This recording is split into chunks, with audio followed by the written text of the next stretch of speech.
Going on, Tiger fans? Hope you're having a great night. Before we get into the show, we're sure going to spend a lot of time talking about the spring game coming this Saturday. I want to say this: the extra inning rule in Major League Baseball sucks. I mean, we talked about that before the show. We had everybody on. It sucks. I mean, I'm sitting here watching Clemson softball over here. They don't do that start running on second crap in softball. So if they can, I mean, it makes no sense to me. I mean, why in the hell would you do that in baseball? It's Major League Baseball. I mean, come on, give the people what they want. But so if you're a Braves fan, the Braves won that game. It was hands down they're a better team than the Phillies. Phillies suck as always. I mean, Braves just tough luck. It's absolutely ridiculous. I just don't understand this rule. Like, it was a gimmick last year. I get it, 60-something games. But 162 games, we're going to decide a whole season in extra innings this way? Just dumb. So stupid. We can't get universal DH, but we get this garbage? What does Major League Baseball do? This is so stupid. That's something you'd see you think you'd see on the Little League fields, not the Major League Baseball fields. Yeah, but you don't even see that in T-ball. I mean, come on, I know. It's the T-ball most ridiculous thing. It's just ridiculous. Yeah, the next thing they're going to put a time limit on games and have kids, like, run around there. It's so stupid. But getting back to football, I mean, we actually have a football game this Saturday, guys. We have a spring game we've been waiting for since last is it December. We get to see the Tigers take the field. So let's talk about the spring game action. I think, as always, anytime there's a spring game, anytime there's any type of spring game, you're always going to have fans overreact. And that's going to happen again this Saturday. Fans will overreact to the game. They're going to come out. The offense looked really good. The defense sucks. Defense looked really good. Offense sucks. People forget that these are split teams. The coaches don't really care about the score. Fans care about the score, but the coaches don't care about the score. They're looking at it as individual players. Anytime you have split offensive lines, split defensive lines, the chances of these teams actually performing at the level they're going to play at come fall is slim. But, I mean, to me, fans overreact to everything, and it's going to be the same way this weekend. Just keep this in perspective. This spring game is not for DJ Uyunglele. It's not for Lynn J. Dixon. It's not for veterans. This is all about, the young guys being put in the stadium, guys like Will Shipley and Phil Moffo, and we'll talk about a lot of these guys, Dakari Collins. It's for these folks who have never been in front of a crowd like this, and it's not even going to be a full stadium, not even close, 19,000 total. So keep that in perspective. But at the same time, like, also remember that go look at these rosters. Did you guys see what they're doing? They're putting DJ Uyunglele behind the second string offensive line. I have some doubts that that's going to work. Yeah, me too. I mean, the rosters look like they're shaped up a little bit funny, but people just go out there and enjoy the game. I mean, go out there and enjoy being back in Death Valley for the first time since late December last year. Enjoy the atmosphere, enjoy the Tigers play. In fact, enjoy the fact that you're actually having a spring game this season. I mean, last season you didn't have one because of COVID. So enjoy it. Take it for what it's worth. I mean, go out there and enjoy it. Don't overanalyze it.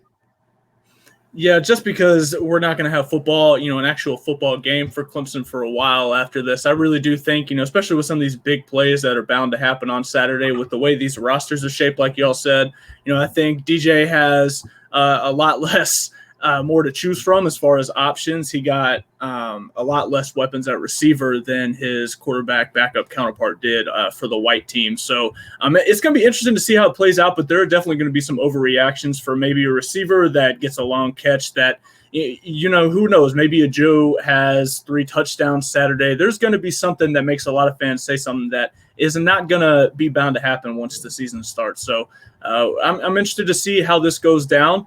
Taysom is going to have a whole lot of weapons to work with. Now he manages that for the white team will remain to be seen. But I'm interested to see what happens on Saturday. It's good to have some football back. Yeah, fans always overreact to spring games. I mean, that's just the nature of the beast. It's always going to be. That's just the way it's always going to be. There's always some things you can take from a spring game, but there's not a whole lot that we can glean from them. I remember the Tigers' last spring game. Sheridan Jones stole the show in the secondary. I can't remember his number specifically, but I remember he seemed seemed like he had an outstanding day in the spring game, and the talk was how he's going to be the star of the secondary. And he's still a guy that's still developing. He might go on to be a big-time player this year for Clemson. Has had some moments in the past, but that's just one example. How fans can overreact at times to performances in the spring game.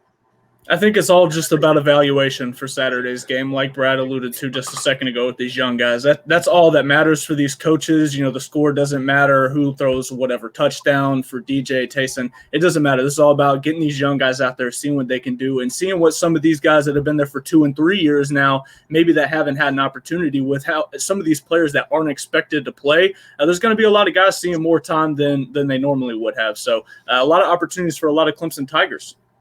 Yeah, just enjoy the day. It's going to be beautiful, great time. Whether you're watching or whether you're there, don't try to make too much out of what you're going to see. Now, let's move on to a way for me to make myself sound like a complete idiot because I just told you don't pay attention to what you see. But now I'm going to tell you who the most important player on the field is. There's one guy that plays Saturday that I think matters, and it's Nate Wiggins, the freshman cornerback. I thought you were going to say BT Potter. Come on. Will Spires? No, those guys they make no one. Come on, man. No one is here for special teams, Zach. I was told there would be no special teams. It's kind of like math. No, look, Nate Wiggins, you look at this secondary right now. There are, 4 cornerbacks playing in this game. 2 on one side, 2 on the other. He's one of them. He's going to see a ton of reps. He's got to play a ton of football. A young man who has not been at this caliber, at this level yet. And Brent Venables said this week, he didn't say, we hope that Nate Wiggins is ready to play. He said, Nate Wiggins is going to have to play. Like, there is not an option here. If anybody goes down throughout the season to give themselves depth throughout the year, Nate Wiggins is going to play in 2021. So I am paying attention to how he looks in this spring game. Is he overwhelmed? Does he lose a lot of one-on-one battles? Look, he's a corner. He's going to get beat at some point. But, what he does now, I think, will become a talk of the offseason because they need this guy to play well. Yeah, and I think you got it right on the head there, Brad, because, yes, spring game is for evaluation, but there's going to be a ton of tape to look at from Nate Wiggins after Saturday's game. Like I alluded to in the last segment, he's got probably the best stock of receivers for the white team going up against him, and all he really has is Andrew Booth on the opposite side. McCuba's going to be out, Dalen Spector, Nolan Turner, and Malcolm Green. So he's going to have to step up, just like you said. I'm excited to see what he can do as a freshman. We've heard a lot of good things out of him from Dabo too, but he's going to either really be exposed to fans and to coaches, or he's really going to step up to the plate with maybe some miscues here and there. So a big day for Nate Wiggins, even though it is just a spring game. Yeah, we already know Clemson doesn't have a lot of depth at corner, so they're going to need him at times this season. And how well he plays on Saturday, could play a role in whether or not Dabo Swinney decides to dip into that transfer portal after the spring and look for another cornerback before the season starts. So I think you're dead on as far as Nate Wiggins being one of the most important players on the field Saturday. I think how he performs will go a long ways towards deciding what they decide to do at corner the rest of the way. Yeah, that was one thing I was going to add there at the end before you started talking, Jason, was about that transfer portal. If Dabo can feel comfortable with his last option as a freshman being serviceable whenever he puts him in, maybe he doesn't have to dip into that transfer portal. So definitely something to keep an eye on. Very true. I'm kind of on the same board as Brad. With everybody gone down the season as short as Clemson is at corner, you have to look at a guy like Nate Wiggins to step up in a game like this. He's going against some of the most talented receivers in the nation. It'll be an opportunity for him to show in front of fans, in front of television cameras, he's capable of handling pressure. So I'm anxious to see how the secondary actually performs in the game. Not just Wiggins as a whole, but I want to see the whole secondary, how they perform, hold up against some of the best receivers in the nation. So it'll be very interesting. But look how many guys are out. They're going to be short-staffed in a big way. I think the receivers are going to really eat in this game. I think that's what everybody's going to be talking about and overreacting to is the numbers the receivers are going to put up in this game. Yeah, Dakari Collins for the white team, I think, is going to be a matchup nightmare on Saturday. I think he could have one of the biggest games of any receivers just with the size he brings against a 6-foot Andrew Booth and Nate Wiggins at 6'5". he's going to be a matchup nightmare on Saturday. So a lot of over the top from Tyson I'm expecting. I agree. Well, Brad, you get for who's going to be a player to watch this spring game. Jason, you have a different take on that. Yeah, well, I agree with Brad that Nick Wiggins is definitely one to watch. I think another guy to watch is Levonte Bentley. You know, he's going into his third year in the program. James Skowski's not going to play. Balin Spector's not going to play. And Bentley, this is a highly touted guy, and he is very talented. He is a hard-hitting linebacker who has patiently been waiting his turn, and he's going to get a chance to make the most of his opportunity Saturday. In his limited opportunities so far, he's made the most of them. You know, I think he played like less than 75 snaps last year, had 3.5 sacks, 4.5 tackles for loss. You know, that's pretty good production for being on the field that little bit amount of time. But I think he's definitely a guy to keep an eye on this Saturday. The longer he stays in the program, I think the harder it's going to be to keep him off the field. Absolutely. He's been a guy that I've been curious about ever since he arrived on campus. I mean, he's a guy that came in highly touted, as you said, but didn't live up maybe to the potential everybody saw as a true freshman and sophomore. Now in his third season as a Tiger, now is the time that you really look for that maturity to step in and start playing some meaningful snaps, especially with a guy like Skowski and Spector and stuff like that playing in front of him. I mean, he has to earn those reps. And I think he's very motivated this season. We've heard nothing but good things about him from the coaching staff. I think that he's a guy that had the light come on this offseason. So I look for him to have a big game as well. I've been waiting on it for a long time out of Levonte Bentley, to be honest with you. So I'm not exactly sure when or if the light is going to come on. The thing that worries me is, he could have a good spring game, and then he could get buried on the depth chart come regular season like he did last year. The linebacking core didn't change outside of Mike Jones leaving to go to LSU. I mean, it's pretty much status quo from last year. Trenton Simpson's going to get a ton of time. Now you're putting Jeremiah Trotter Jr. I was in there. I was going to say Jeremiah Trotter is a big pickup for the Tigers. So he's. I don't really know where all the snaps are going to come. He's not going to unseat Skowski, you know. And even when Skowski was hurt, he was splitting time and moving around and playing some different roles there. Mike, Will, Sam, whatever. I don't even know what exactly he fits at. I guess probably Will is maybe what he should be playing. But that's what I'm thinking. Will. He's to me. I'm more concerned. Whether he does well in the spring game or not, he's going to get lost in the shuffle come fall camp. He's definitely going to have to He's definitely going to have to pass some guys by, no doubt about it. If he wants to get on the field this year, he's going to have to pass some guys by that he was behind last year, no doubt about that. Yeah, I would love to see Levonte Bentley have one of the best games of the linebackers. I think Trent Simpson might end up taking that from him, but I think it's definitely between those two guys. They're going to have a lot to deal with in the running game, staying down in the box, and even dealing with some of the threats over the middle, because Lord knows what Tony Elliott has planned for these receivers and their route running on Saturday. So they're going to have their hands full for sure.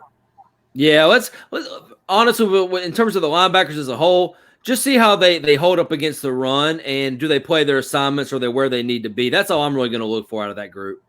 Yeah, and, moving towards the run a little bit, one of the running backs I think that could have the biggest impact on Saturday is Kobe Pace. I kind of went back and forth on this. I wanted to pick Will Shipley originally, but I think that he might get more touches in the passing game just to kind of see what he can do there, what the coaching staff thinks he can do as a freshman playing the college game, catching the ball. But Kobe Pace, he has had a lot of talk from Dabo Swinney about the improvements he's made. He's been through 1 year at Clemson. I think he's tied with Phil Maffa as the heaviest running back on the roster at 215. He's got low center of gravity at 5'10", and he's got the better crop of options with him to get more time. He's got the walk-on Kevin McNeil on the Orange roster with him. Like I said, I think Shipley will get a lot of options in the passing game. And then Michelle Dukes, I think, could maybe steal the show from him. I'm not real sure what to expect from him. I think he's kind of a toss-up for Saturday on how he plays, but I expect to see Kobe Pace, especially near the goal line, be the biggest impact running back for the Tigers. Yeah. I like this pick because I feel like he's got something to prove. The other guys are kind of getting their feet wet. They want to see what it's like. Some of the young guys. This is a guy who's already been there and done it. You know, he saw some action last year, and then his playing time just went nowhere after that. So I think he's got a little bit of a chip on his shoulder. I think he wants to show the crowd something. I think Owen's on the Kobe Pace here having a big game Saturday. Me too. I completely agree. And I like the way you phrase that. He's got low center of gravity. That's something that's been said about me throughout my life. Oh man.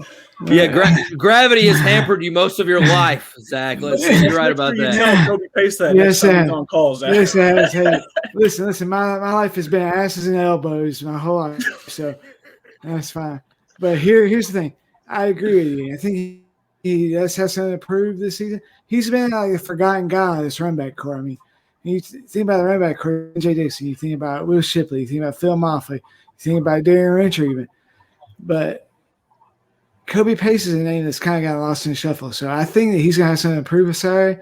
I'm not sure if he steals the show, but I think from the coaching standpoint, what the coaches are looking for on Saturday, I think he will be very impressive, and you'll hear the coaches a lot about him coming out of spring camp and heading into fall camp. Now, the biggest reason I say that Kobe Pace is going to be the biggest impact on Saturday is, one, I think he's the best running back on the orange team. But for the white team, when you're looking at the roster, I think they're just going to have to share a lot more snaps from guys. You have Ches Malusi, Phil Maffa, Darren Rencher, and Lynn-J Dixon, who all deserve snaps on Saturday. I think Phil Maffa might get some play early and maybe finish off the game, maybe Rencher. But Lynn-J will for sure start. I just think they're going to have too many snaps to split between those guys, even though they might run it more than the orange team with the quarterback situation. But Kobe, I think, is going to have the most impact. Like you said, Brad, I think he's just got a chip on his shoulder. Hey, I'm a big Kobe Pace guy. I think he's got a chance to be really good. I think he's got a chance to maybe even be the starting running back for this team by the time the end of the season gets here, depending on what happens with Lynn-J Dixon. Kobe Pace he is really good. I think he's really good, man. He's good between the tackles. He's hard to bring down. He's a power guy. I mean, he just – there's a lot that he brings to the table. There's a lot to like about him. And I don't think the gap between him and Dixon is as wide as some may think. I think the difference between them could just come down to who can catch the ball better out of the backfield. Whoever's able to get you 5-10 yards more consistently on checkdowns might end up winning it before the season's said and done. But Dixon, like I just said, is another name to keep an eye on. He's got something to prove, a different kind of chip on his shoulder. He's got to prove he still belongs as the top dog, as the team's top returning rusher. Yeah, I don't know if Pace can pass protect, though. I don't think we've seen enough of him in that scenario to really trust him. Lynn-J is going to get the bulk of the carries probably on Saturday and probably moving forward into next season. But Pace is somebody that's going to get carries. He's going to be a part of the offense in some way, in my opinion. I just don't know if I'm quite ready to say he's going to unseat Lynn-J anytime soon. Yeah, it's going to all come down to how far along he is into his pass protection. That's exactly what it's going to come down to. If he's far enough along in that and the coaches trust him, then I think he's got a shot to be on the field a lot and maybe even take that job by the end of the season if Lynn-J Dixon doesn't produce the way he's expected to. Absolutely. Well, here's a little update live from McWhorter Stadium. The women's softball team just won their game over North Carolina, opened up that series, about score 4-1, so they continue to roll and play good ball. Baseball team takes on NC State this weekend in Raleigh, so that's a big series for them, coming off a 3-game sweep at Boston College. Then they have a spring game on Saturday, so it's a full weekend of Clemson sports. We'll have it all covered for you on allclemson.com, so be sure to check us out. Wait a minute. You left out the most important update. People want to know about our brackets. They want to know who's going to win the challenge between the four people. They don't want to know about mine. People are dying to know. You're burying the lead, Zach. Let people know what's going on in our bracket pool. Come on. I can't see you. What's happening? I can't hear you either. I mean, what happened? Is Brad still with us? I mean, can't hear you. That's so dirty. That is just so wrong. Oh, Zach was the one that muted you. Let's just put it this way. I'm not in last, and I'm only behind one person in this room. I'll just leave it at that. I won't say anything else about the brackets. I like it. Well, guys, be safe out there. If you're going to the game, like I said. Yeah.